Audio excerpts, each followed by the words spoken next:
Attardons-nous maintenant sur l'état de nos rivières. Enjeu majeur des prochaines années, un peu plus d'un quart des cours d'eau seulement sont en bon état en Bourgogne-Franche-Comté et dans le Grand Est, d'après le dernier rapport de l'Agence de l'eau. Mais il y a eu un certain nombre de progrès grâce à différentes actions. En voici quelques-unes avec Thierry Chauffour et Antoine Laroche. Selon les données du nouveau rapport sur l'état des eaux, 26% des rivières sont en bon état écologique en Bourgogne-Franche-Comté et dans le Grand Est.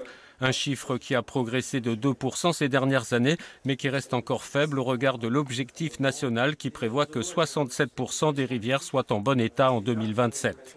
Le bon état, c'est un état qui intègre de nombreux paramètres. Le fait qu'un seul paramètre dégrade la qualité fait passer en mauvais état. Pour autant, sur tous les paramètres, notamment sur la pollution organique, sur la morphologie, on voit que des progrès sont réalisés. Effectivement, c'est un chiffre qui augmente. On peut s'attendre à ce qu'il augmente de manière plus sensible dans les prochaines années, à condition de maintenir les actions. L'une de ces actions, c'est le reméandrement des rivières, comme ici le ruisseau de la Bénus. Un cours d'eau de 3 km canalisé il y a plusieurs siècles pour alimenter un moulin. Une première tranche de travaux a permis de lui redonner son cours naturel sur 700 mètres. À terme, il sera totalement réhabilité.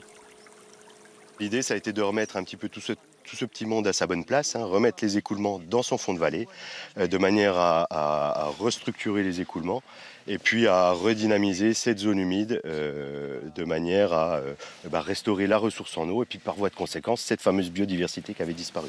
Il y a quelques mois, une pollution a été détectée dans le ruisseau. La station d'épuration toute proche a été mise en cause. Des travaux ont alors été effectués dans l'urgence. Donc on a cherché à savoir d'où venait un petit peu cette pollution, nous n'avons pas réussi à la trouver, mais nous avons mis en place immédiatement sur cette station des systèmes d'alarme, une amélioration, on a mis 150 000 € immédiatement. Dans les prochaines années, la station d'épuration sera totalement restaurée et agrandie.